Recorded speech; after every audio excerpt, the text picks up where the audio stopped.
So this paper is by Shai Shalif Swartz and Shama and Joshua, and I'll just start. So first of all, I'll talk about what the paper is and what other work it relates to.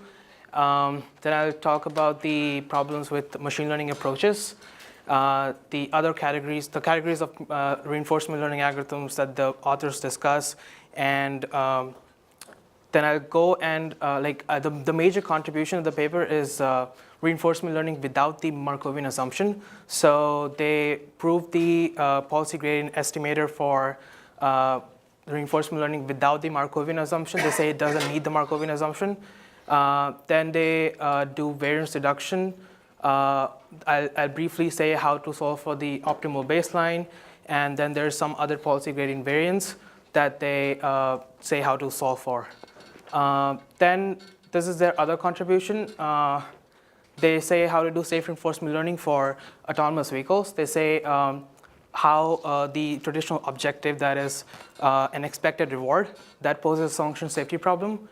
And then they propose a new architecture for safe reinforcement learning. They use the options graph and say that can be applied to safe reinforcement learning for autonomous vehicles. Then they give the example for a double merge scenario and how to use this in that case. Temporal abstractions is just the graph that they use.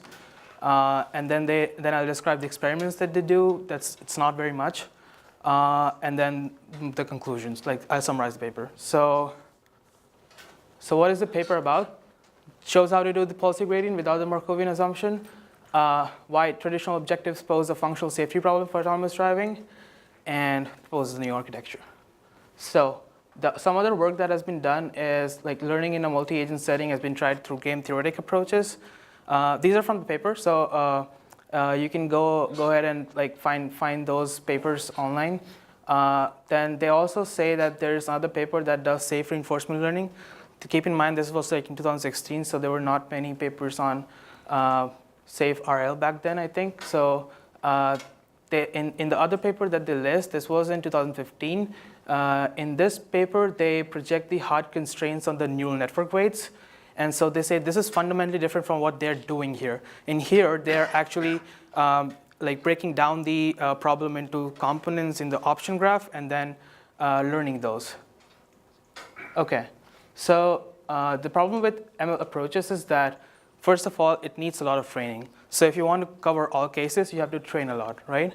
The second problem is that it cannot be in an MDP, you assume that, okay, you are the only agent, and all the other, everything else that happens around you can be encapsulated by the state.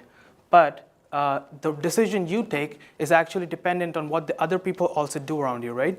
So the Markovian assumption is kind of shady to assume in this scenario. That's why they say, let's try to do this without the Markovian assumption. So there's other approaches that do this. The POMDP one, there's the POMDP one, then there's the approaches for game theory that I listed before.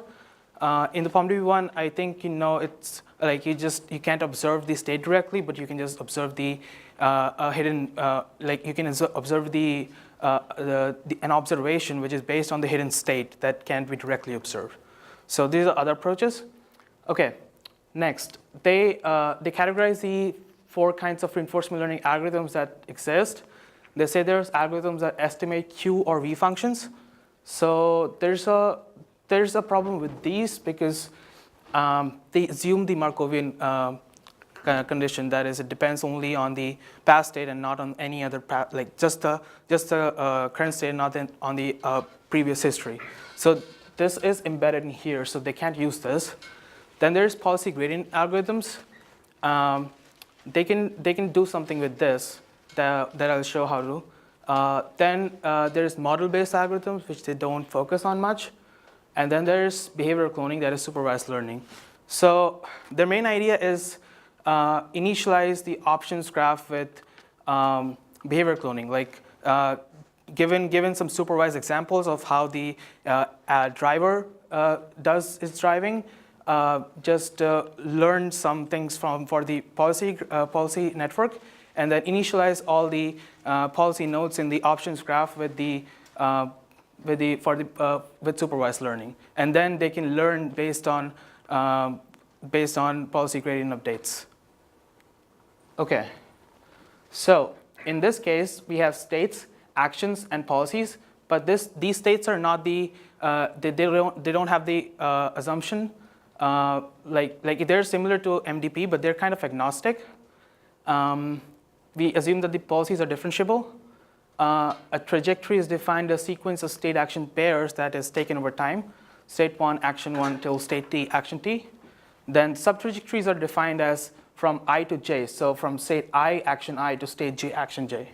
It's like a subsection of this trajectory. Then a reward is defined over a trajectory, but they don't exactly use a specific definition. They can, it can be discounted, it can be total sum, it can be anything. And most importantly, the Markovian assumption does not hold. So then the learning problem is to find the optimal policy such that the following is maximized, which means that you have to maximize the expected reward. Okay, now the list out a few theorems that I will try to go through, like list out briefly. Like these are very well explained in the paper, in the appendix. But because we have more time, so I'll try to go through them. So theorem 1 says, even without the Markovian assumption, the policy gradient estimator can be found through this method. Like this is how you do policy gradient updates normally, and it still holds even if you don't have the Markovian assumption. So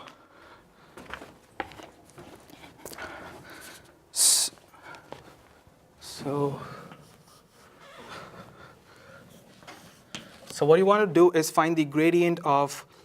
So first of all, I define what is p theta. So p theta over a trajectory is defined as basically this formula, which is from time t equals 1 to capital T. It is a probability that you are in a state st given a state st minus 1. And then you have this phi theta of action at given state st. So basically you start with state S1, then given some transition probability, what was the probability that you land in state ST, then like given an action 80 that you take in that state, what's the probability that you land in S3 and so on. So this is how they define this. Then if you want to evaluate this, they open it up. It's basically gradient of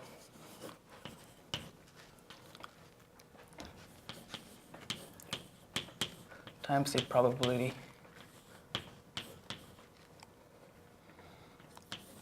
Right? Just opening the expectation. Now, take the gradient inside like we usually do in policy gradient.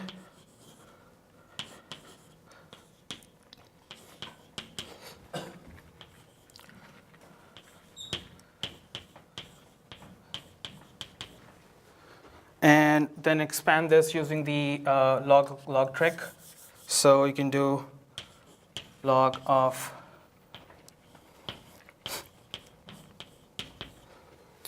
times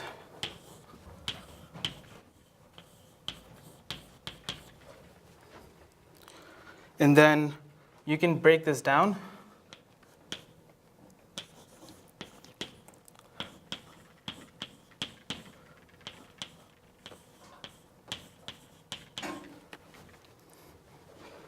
So this gradient is over the log p theta thing. And if you break it down, you can break this down from time t equals 1 to say some t, and then t plus 1 to capital T, right? So you can break this down as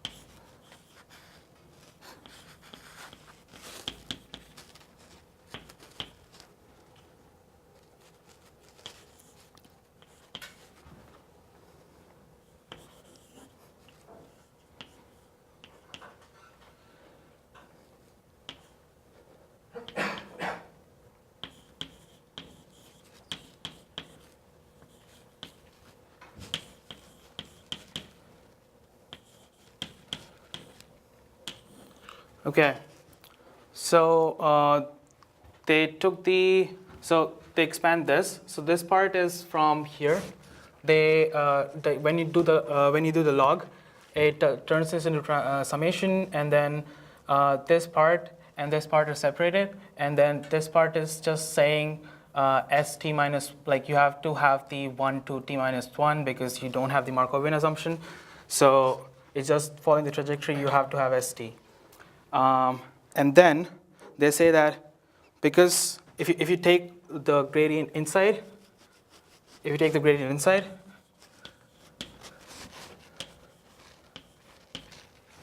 this part doesn't depend on theta, so it can turn to 0, right? And this part depends on theta, so it will still have that. So now you have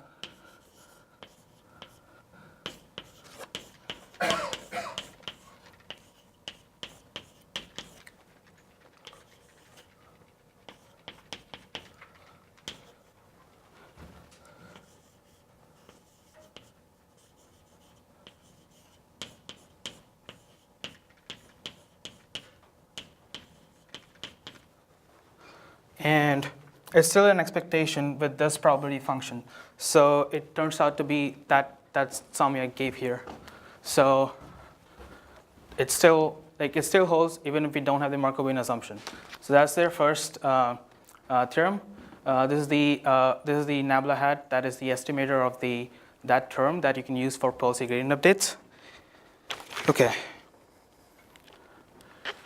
Now, if you want to do baseline subtraction, that means, so the main problem is that, like in estimators, for any kind of estimators, what we want is that their variance is the minimum, right? So, so to minimize the variance, they do like this is like a standard thing to do. Like you can remove change the RS term to RS minus baseline term, and then redefine this estimator. So then they prove another lemma, which is that if for any kind of baseline that you want to do, and if baseline doesn't depend on action taken at time t, and anything that happens after that, then this baseline should follow this expectation equals 0. So what this means is that, if now our expectation is, which is redefined like this, it can be separated into two terms, rs times this thing and bt times this thing, and this part, because of this lemma, is 0, so it still holds to be equal to the gradient of the expected reward. It is still an unbiased estimator, but the variance changes based on how the baseline is chosen. So how to solve for the optimal baseline? First of all, you have to minimize the variance. So to minimize the variance, you want to solve for this thing. And in another paper, it is like they show that it is the same as solving to minimize minimize this squared term. So what this means is you have to solve this linear equation. How do you get the linear equation? You can just write this down in a linear form, and this turns out to be like a matrix of these are all matrices. This is a matrix of size t, the matrix of size t, and this is a matrix of size t, and it turns out to give a matrix multiplication thing, and you can just do matrix derivation, differentiation with respect to baseline, and then you set it to 0, and you can solve for this thing. However, how they do it in the paper is online linear regression, because you have to find out this F matrix, and this thing it requires some mini episodes. So that is one. That is how they solve for optimal baseline.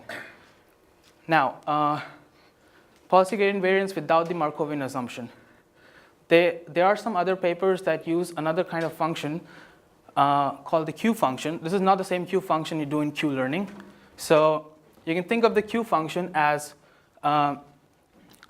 given my reward function Rs, like it says that, okay, I have to have this much reward until state t, and then from there I can navigate to multiple, like any kinds of state, any kind of trajectory after that, and each of what's the probability of all of those times this. So it's like an expectation of this reward over the over the t plus 1 time step to the capital T time step.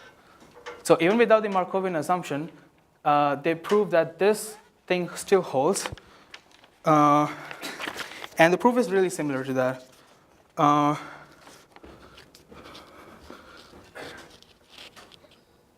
Okay,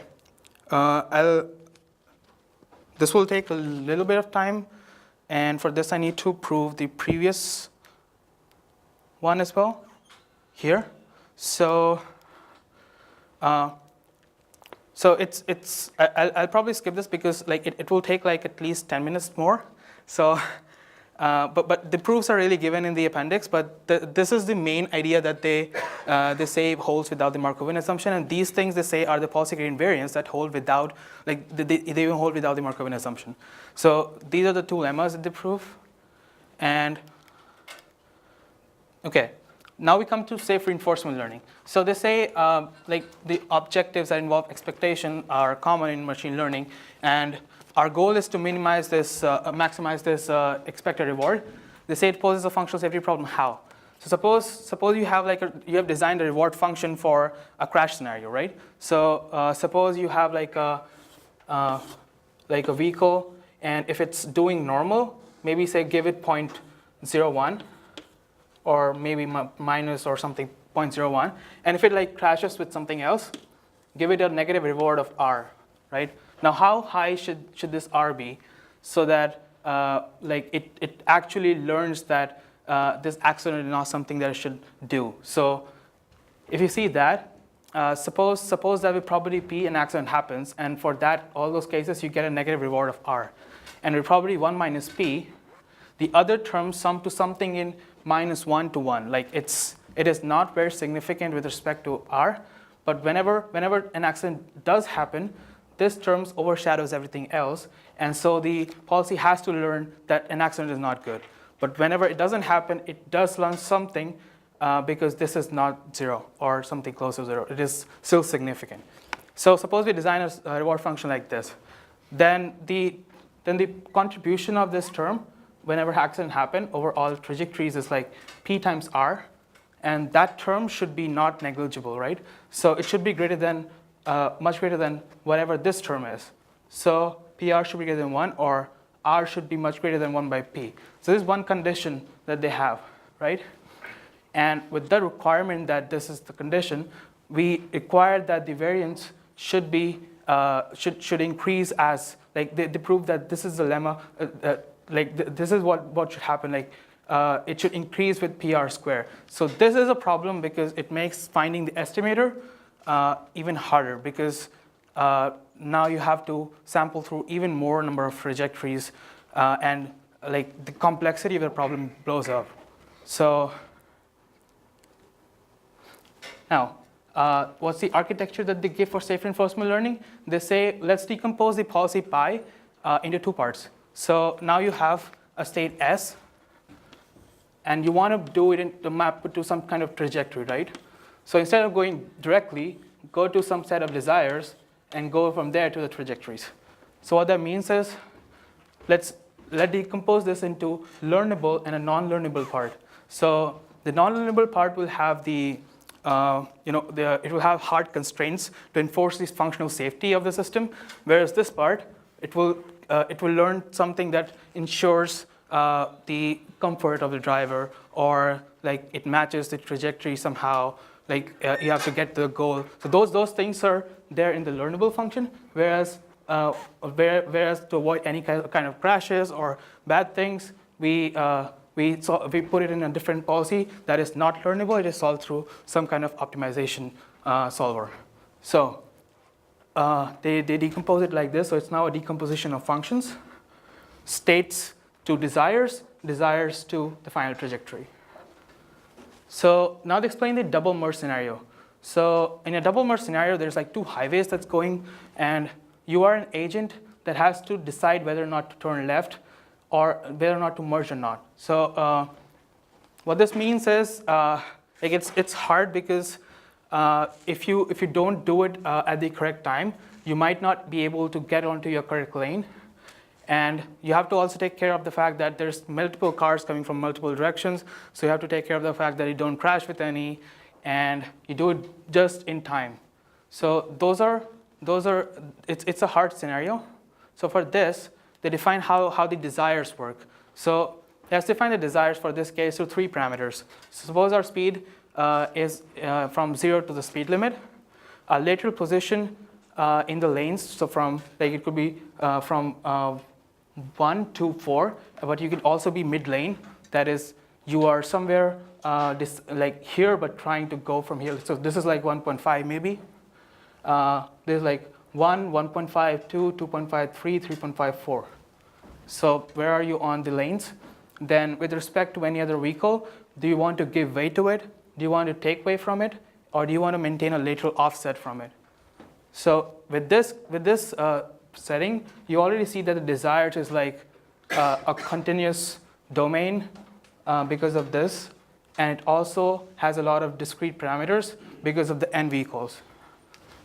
So they define the 3 cost functions for this case. Keep in mind, this is still the pi t that is learned not through reinforcement learning, but learned through an optimization solver, like dynamic programming maybe.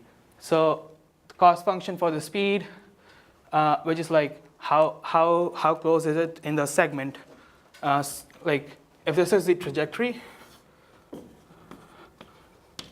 like did it follow the speed in this trajectory? How close was it to the speed? That's what is encapsulated in this cost function. This is the cost function for desired lateral position. So for each of the x, y coordinates, is it in the correct lane that it was supposed to be?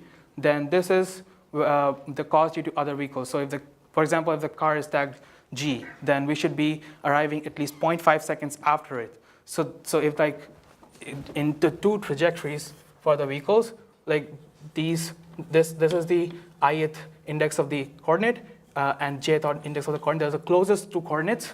Then these 2 should have like a time difference of 0.5. And then they encapsulate this as a function, some function of this, and they say that that's the cost for this. And then they do a linear sum, and then they add some hard constraints like don't allow the host vehicle to be off the roadway, and don't allow it to be arbitrarily close to any other vehicle. And that's how they solve the optimization problem with this through dynamic programming. There can be other methods too.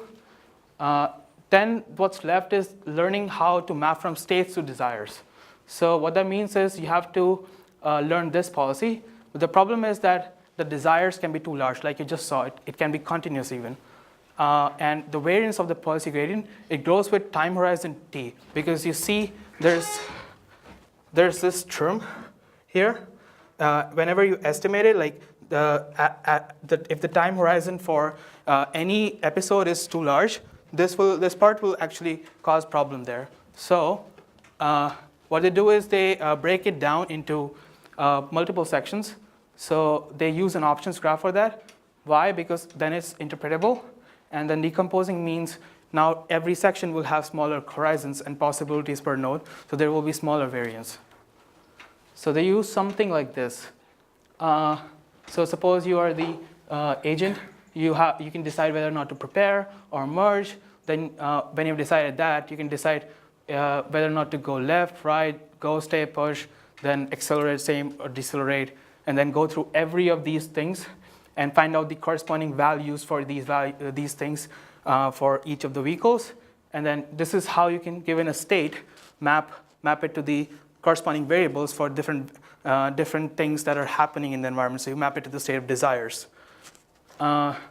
So each of these is an options graph, and if you remember, in an options graph, you have like 3 things for every node. You have an initiation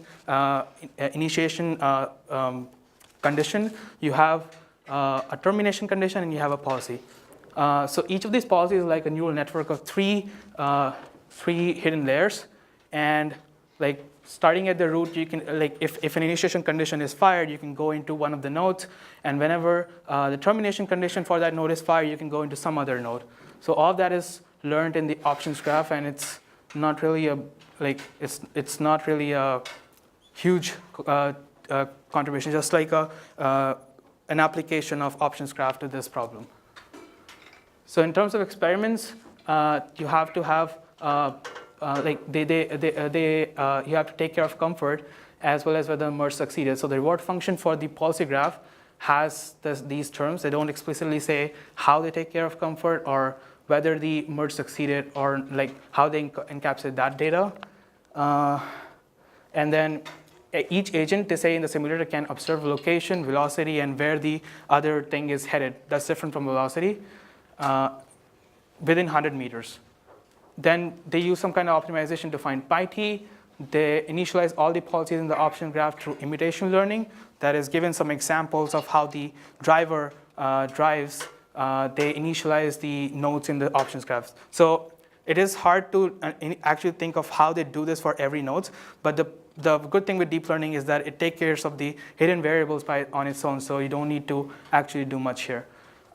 Then for pi theta d, they use two sets of agents. So it's like the self-play thing that you've seen in AlphaGo. They have one set of agents as reference agents, and then they run the policy gradient on the other until convergence, and then they switch. So they train agents in this way. So in conclusion, like what's the take-home message? The take-home message is that policy gradient doesn't need the Markovian assumption. We can initialize through imitation learning. The variance does not just depend on the reward function, but also it depends on the time horizon. So to solve this problem, you can do an options graph which actually reduces the variance per node, and that just makes the problem tractable. Policy can be decomposed into a state to desire mapping and a hard safety constraint function, which is learned, which is not learned but solved through some kind of optimization solver, and that's about it.